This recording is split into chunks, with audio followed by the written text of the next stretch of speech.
The night it all started, I wasn't even supposed to be home. I had a work trip, 2 days in Chicago for a conference, but at the last minute my boss canceled. I never told Madison. Thought I'd surprise her. I imagined walking in, seeing her curled up on the couch, maybe scaring her a little for fun. A cute moment. A normal moment. Instead, I opened the front door to something I wasn't supposed to hear. Madison was on the phone, speaking fast in her mother's language. A language I didn't understand. Her voice was urgent, almost frantic, and I heard the unmistakable sound of her mother's voice replying. Low. Serious. I stayed in the hallway, hidden by the dim light of the entryway. Something told me to listen. I've never cared when she spoke to her mom in another language before. It was their thing. Private. But something about the way she was talking now. It wasn't casual. It wasn't about family drama or recipes. Then I heard a name. A man's name. And I felt my stomach drop. Madison let out a nervous laugh. But it wasn't her laugh. It was high-pitched, unnatural. The way people laugh when they're covering something up. Then her mother said something sharp. Stern. Madison whispered back. And then she giggled. My hands clenched into fists. I stepped into the living room, making my presence known. She jolted, eyes snapping to mine. And for the first time in our entire relationship, I saw something I never thought I'd see in her face. Guilt. She fumbled to end the call. Caleb, you scared me. What are you doing home? I didn't answer. I just stared at her. At the way she was clutching the phone, her fingers gripping it like she was afraid I'd snatch it from her hands. Who were you talking about? My voice came out steady. Too steady. She hesitated. Just a flicker. But I saw it. No one. I stepped closer. Then say the name again. Madison's jaw clenched.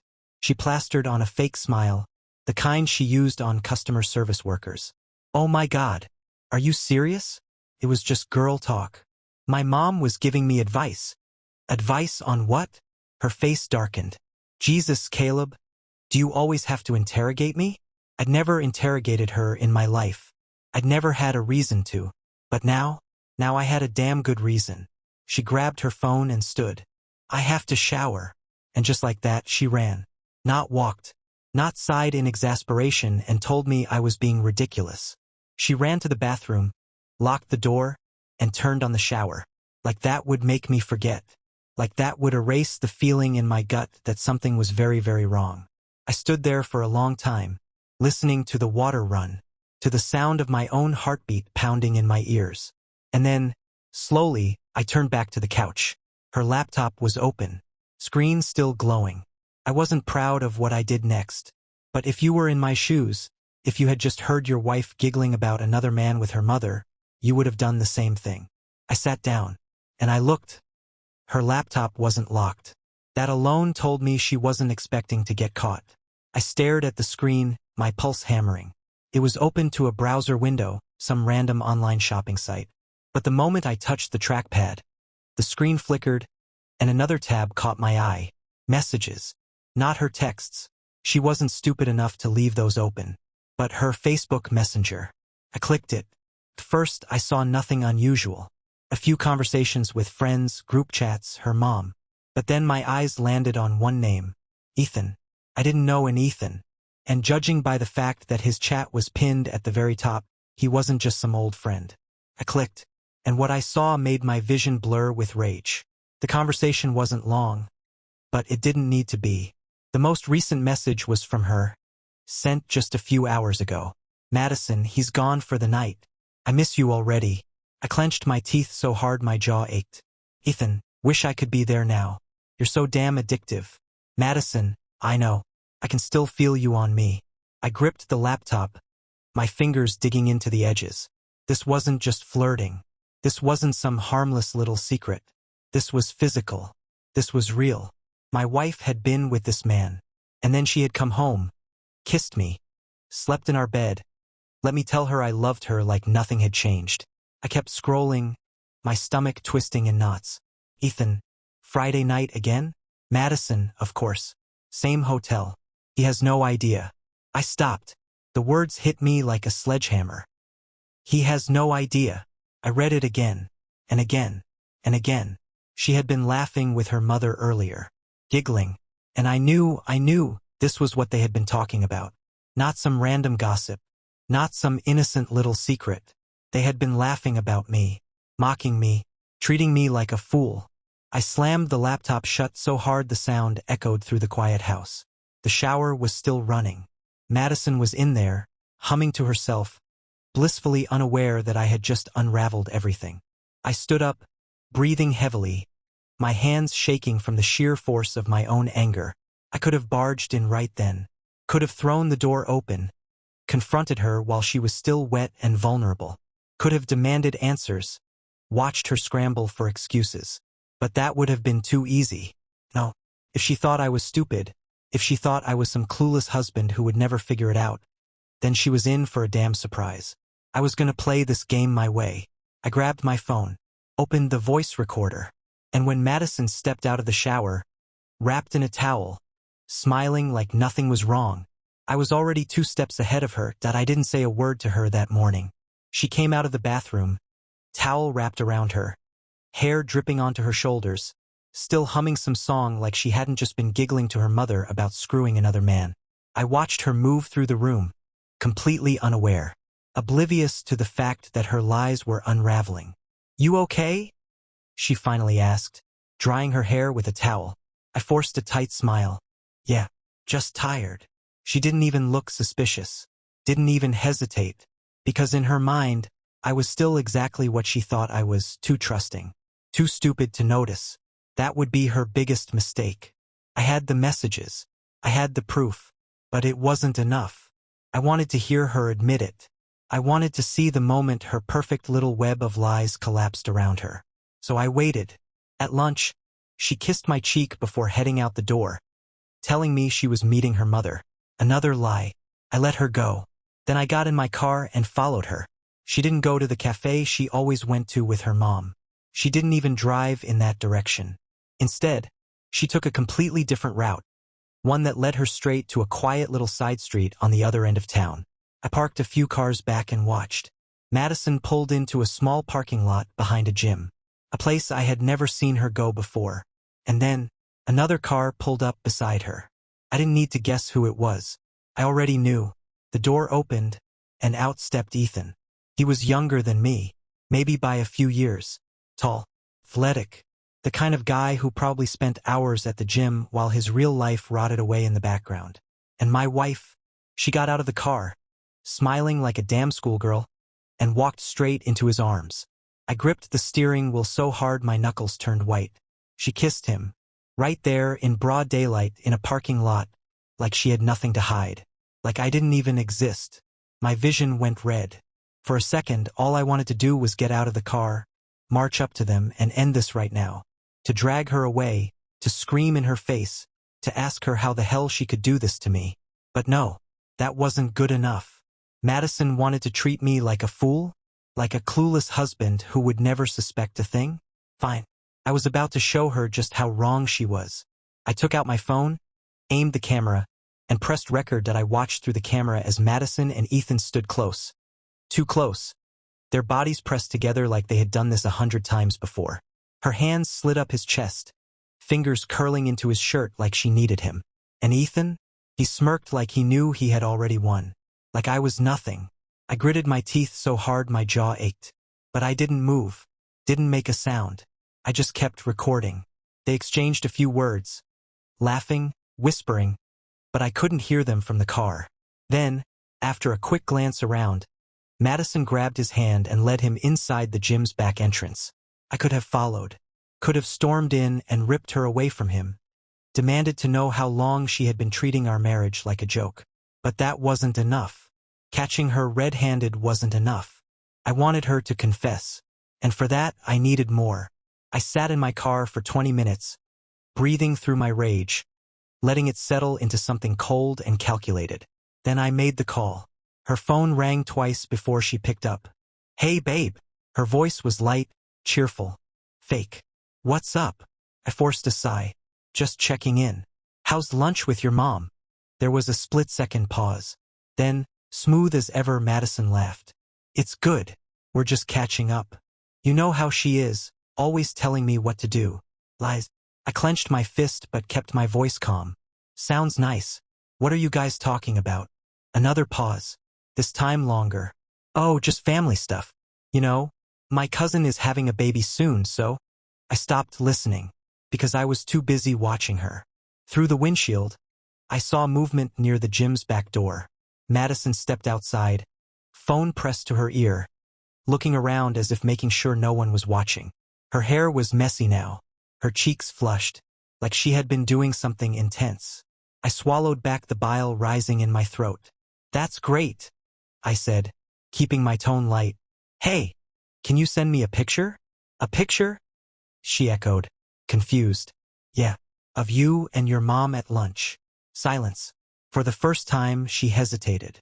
Then she laughed again, but it was forced. Oh, babe, come on. You're so weird sometimes. Why is that weird? I pressed. I just want to see my beautiful wife enjoying her day. She exhaled sharply, clearly annoyed now. Ugh. Caleb, I literally look awful today, and my mom would kill me if I made her take a selfie. You know how she is. More lies. I smiled to myself. Okay. Just thought I'd ask. She relaxed. You're silly. Yeah. Silly. She said a few more things. Something about running errands before coming home. But I wasn't listening anymore, because I had everything I needed. Video evidence. Her blatant lies. The way she had stumbled the moment I asked for proof. She had no idea that I was watching her, that I had seen everything.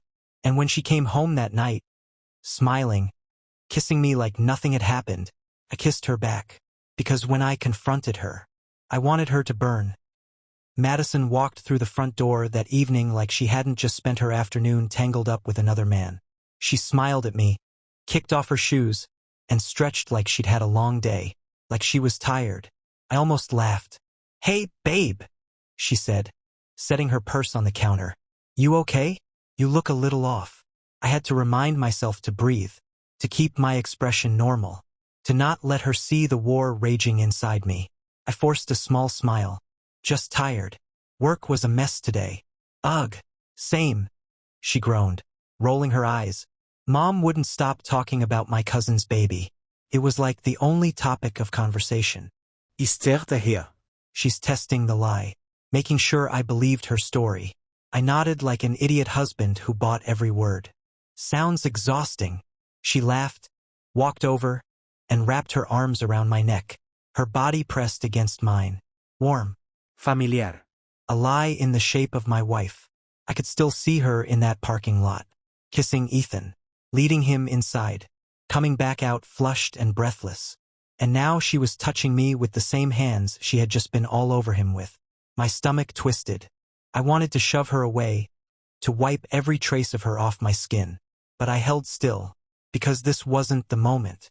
She kissed me, long, slow, the way she used to when we first got married. Like she wanted me, like I was the only man in her world. It was disgusting. I kissed her back, let her think everything was normal, that she had me wrapped around her little finger. Because I wasn't going to just confront her. I was going to set a trap, and she was going to walk straight into it. Over the next 2 days, I played the perfect husband. I brought her coffee in the morning, sent sweet texts during the day, even suggested we do a date night soon. And she played her part too. The loving wife, the devoted partner. Except now I saw the cracks, the small moments where her mask slipped, like the way she flinched when I touched her wrist unexpectedly, or how she kept her phone closer than usual, double-checking it when she thought I wasn't looking. She was nervous, because deep down she knew that if I ever found out, it would be over. What she didn't know was that I already had, and I was going to make sure she confessed with her own mouth. That Friday, I set the final part of my plan in motion. I got home early, pretending to be sick, told her I had a headache, that I was going to rest. And Madison? She acted so concerned. Ah, babe, she said, stroking my forehead. You've been so stressed lately. Maybe you just need sleep. I smiled weakly. Yeah, probably. She kissed my cheek. I'll bring you some soup before I go out. I watched her. Out. Girls' night, remember? She said smoothly. I told you earlier this week. Another lie. She hadn't told me shit. But I nodded, pretending to be half asleep already. Right, yeah. Have fun. She smiled and walked out of the room. I waited until I heard the front door shut. Then I sat up, grabbed my phone, and opened the live GPS tracker I had secretly installed on hers the night before. A little insurance. Madison wasn't going to any girls' night. She was going straight to Ethan, and I was going to follow. Madison drove across town, and I followed at a distance, keeping my headlights off when I could. The GPS tracker on her phone showed every turn, every stoplight, every lie she had told me stacking on top of each other like a house of cards. She wasn't going to dinner with her friends. She wasn't meeting her mom. She was going to a hotel. Not just any hotel. One of those small, tucked-away places with an entrance hidden behind trees, the kind of place where people go when they don't want to be seen. I parked down the street, just far enough away to watch. She pulled into the lot, her car sliding into a space near the back. A few seconds later, another car pulled up beside her. Ethan. I gripped the steering wheel so hard my fingers ached. Madison got out of her car first, glancing around quickly, paranoid, but not paranoid enough. Then Ethan stepped out and she smiled. That sweet, giddy smile, like a teenager sneaking out to see her boyfriend. My stomach twisted. She walked up to him, wrapping her arms around his neck, pressing close. Then, without hesitation, she kissed him. And the worst part? It wasn't just some quick, guilty peck. It was slow, deep, familiar. My wife kissed this man like she had done it 1,000 times before. Like I was the affair. Like he was the one she belonged to. A sharp, bitter taste filled my mouth, but I forced myself to stay calm, to keep breathing, because I wasn't here to stop her. I was here to catch her. I pulled out my phone, aimed the camera, and recorded. They walked inside together, laughing, and I let them go. I could have confronted them in the lobby, could have walked right up to the front desk and asked for their room number. But no, that was too easy. I had a better plan. I gave it 30 minutes. Enough time for them to settle in, to feel comfortable. Then I walked into the hotel. The guy at the front desk barely looked up. Checking in. I smiled. Actually, I'm surprising my wife. She's already here. Madison Taylor? Could you let me know her room number? I expected a fight. Expected him to say no, to tell me hotel policy wouldn't allow it. Instead, he glanced at his computer and nodded. Ah, yeah. Room 214. Need a key. I almost laughed. Instead, I kept my smile polite. That'd be great. He handed it over without a second thought. And just like that, I had a golden ticket straight into their little love nest. I took the elevator up, my heartbeat steady, cold, focused. This was it. I was about to see, really see, what she had been doing behind my back. And she was going to see me. I reached the door, slid the key card through. The lock clicked open, and then I stepped inside. The door swung open, and I stepped inside their room. The air was thick, humid, the kind of heat that only comes from two people tangled together in ways they shouldn't be. Dim light spilled from the bedside lamp, casting long shadows against the walls. Her clothes were scattered on the floor, and there on the bed was my wife. Madison was half under the covers, tangled up with Ethan, her bare shoulders exposed, her back to the door. Ethan was stretched out beside her, shirtless, one arm draped lazily across her waist like he had every right to touch her that way. They didn't see me at first. I let the door swing shut behind me with a soft click. Madison's head snapped up. For a second, she didn't react, like her brain refused to process what was happening. Then she froze. She jerked upright, yanking the sheet up to cover herself, her face draining of color so fast she looked sick. Caleb? Ethan turned his head, confused. He was slower, too slow, because he still hadn't realized who I was. Then he saw my face, and he panicked. He scrambled upright, grabbing for his clothes. What the? Who the hell are you? I didn't even look at him. I looked at her. My wife. The woman I had loved. The woman I had trusted. Sitting in a hotel bed that wasn't ours. Tangled up with a man who wasn't me. I let the silence stretch, let it smother her like a heavy blanket. Madison swallowed hard, eyes darting around the room, like she was trying to find a way out. Caleb, this isn't. I held up my phone, pressed play.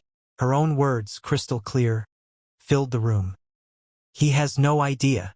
Told him it's girls' night. Same hotel. I can't wait to feel you again. Her own voice. Her own lies. Madison's mouth snapped shut. She knew. I had her. Her face twisted, cycling through every possible reaction. Shock, guilt, fear. But then, like flipping a switch, she changed. Her expression hardened. She squared her shoulders, lifted her chin, and did something I never thought she would do. She glared at me. Are you serious right now, Caleb? You followed me? You spied on me like some kind of psycho? I blinked. For a second, I actually felt dizzy. She had been caught. Caught in our bed with another man, and she was acting like I was the problem? Ethan, now fully awake, sat up, looking between us. His mouth opened, then closed. He had no idea what to do. Madison let out a sharp laugh, shaking her head like she couldn't believe I had the audacity to be standing there. This is insane, she snapped. You're insane. Jesus, Caleb, how insecure do you have to be to? I dropped the phone onto the bed. Right between them, on the screen, a video of her, of them, in the parking lot, kissing, laughing, holding hands like high school sweethearts. She stopped mid-sentence. Her face crumbled. For the first time, she realized she wasn't getting out of this. I leaned in close, my voice calm. Now tell me the truth. And for the first time in months, maybe years, she had no choice but to obey. Madison's lips parted, but no words came out. She looked at the phone, then at me, then at Ethan, as if searching for a script, some perfect excuse to make this all disappear. But there was nothing she could say. I had her. For the first time, Madison knew she couldn't gaslight or sweet-talk her way out of this. Ethan shifted beside her, suddenly realizing just how bad this was. Wait, he said, rubbing his face. You're her husband? I turned my head slowly and gave him a look that made him shut up real quick. The coward actually leaned away from me, like I was dangerous, like he was the victim here. But I wasn't here for him. I was here for her. Say it, I said, my voice calm, controlled. Madison flinched. Say what? The truth, I said, nodding toward the phone. You said it to him. You said it to your mom. Now say it to me. She swallowed hard, gripping the sheets tighter around herself like they could protect her from what was coming. Her eyes darted to Ethan for help, but he looked just as panicked as she was. So she tried her final trick. She sighed, tilted her head, lowered her voice into that soft, sweet tone she always used when she wanted to manipulate me. Caleb, she murmured. I know this looks bad. I laughed, a sharp, humorless sound. She blinked. No. I cut in, my voice ice cold. A bad haircut looks bad. Forgetting an anniversary looks bad. This is betrayal. Asterisk. Her face twisted. You don't understand. I took a slow step closer, voice still steady. Oh, I understand perfectly. I leaned down, bringing my face close to hers, letting her see just how done I was. You chose this, Madison, I said, my voice deadly quiet. Every time you texted him, every time you snuck around, every lie you told me, you made a choice. She shrunk back, because for the first time in our entire marriage, she realized I wasn't the idiot she thought I was. I straightened and turned to Ethan. He tensed, like I was about to hit him, but I didn't, because Ethan, he was nothing, just a loser who thought sleeping with a married woman made him important. I ignored him completely. I wanted her to feel that. I picked up my phone, pocketed it, and turned toward the door. Madison panicked. Wait, she blurted out, scrambling up, nearly slipping in the sheets. Where are you going? We need to talk. I paused at the doorway. Then I turned back and looked her straight in the eyes. We're done. And with that, I walked out, because she didn't get to control this anymore. I did. Madison chased me. I wasn't even out of the hotel hallway before I heard the frantic shuffle of her feet behind me. Caleb, wait. Just wait. I didn't stop. I kept walking, my fists clenched so tightly my nails dug into my palms. She grabbed my arm. I turned so fast she actually stumbled backward, eyes wide like she wasn't expecting me to react. Madison? I said, my voice low, dangerously calm. Get your hands off me. Her fingers uncurled. She swallowed hard, but she didn't back away. Please, she said, her voice breaking, real tears now. Just talk to me. I let out a slow breath, looking at the woman in front of me. The woman who had lied to my face, who had slept in my bed after sneaking around behind my back, who had been laughing about how stupid I was just days ago. And now she wanted me to talk? I smiled. A cruel, bitter smile. Talk, I echoed. Madison, you spent months lying to me. What exactly do you think there is to talk about? Her eyes darted to the hotel room door, where Ethan was still inside, probably scrambling to put on his pants. Then she looked back at me, desperate now. It wasn't serious, she rushed out. I swear, Caleb, it was just a mistake. I got caught up in something stupid. But I love you. My stomach twisted. Not from pain, from disgust. You love me, I repeated, tilting my head. Is that why you told him you wished I wasn't there? Why you laughed with your mom about how stupid I am? She flinched. You didn't just cheat, Madison. I took a slow step closer. You enjoyed it. You mocked me. You thought I would never find out. She shook her head, tears running down her cheeks now. No. That's not true. Then tell me, Madison, I said, voice sharper now. If I hadn't caught you, how long would this have gone on? Silence. Her lips trembled, but she didn't answer, because she knew. She would have kept this up for as long as she could. She would have kissed me with the same mouth that kissed him, would have climbed into my bed. Let me hold her. Let me tell her I loved her, all while knowing she was sneaking off to someone else. I took one last, long look at her, and I saw her for what she really was. A liar, a coward, nothing. So I stepped back, and I smiled. You know what? I said, exhaling like a weight had just lifted off me. Thank you, Madison. She blinked. What? Thank you, I repeated, my voice lighter than it had been in months, for showing me exactly who you are. Because now, I let out a small laugh, shaking my head. Now I don't have to waste another second of my life on you. Her face crumbled. Caleb, no. She reached for me again, but I was already stepping away. Please, just listen. I turned my back on her and walked out of the hotel. And this time, she didn't follow. I stepped out of that hotel, took a deep breath, and felt something I hadn't in months. Clarity. The cold night air hit my skin, sharp and real. The streetlights hummed above, casting long shadows on the pavement. Cars passed by, people walked in and out of restaurants, living their lives, oblivious to the war I had just walked out of. And for the first time in a long time, I didn't feel trapped. I felt free, but I wasn't done yet. Madison might have been a liar, a cheater, and a damn good actress, but she had one fatal flaw. She thought she was untouchable. She thought she could control this, control me, but she was about to learn just how wrong she was. I got in my car, pulled out my phone, and started sending every piece of evidence I had. First, her mother. I wanted to see just how much she really knew. I sent the voice recording of their conversation, the one where they giggled like two high school girls gossiping about some secret boyfriend. Message sent. Then, our friends. Madison had built this perfect image of herself. Loyal wife, devoted partner, the woman who just wanted what was best for our marriage. I wanted them to see the truth. I dropped the video of her and Ethan in the parking lot right into our group chat. Message sent. Then, for the grand finale, her job. Because here was the fun part. Madison wasn't just cheating on me with anyone.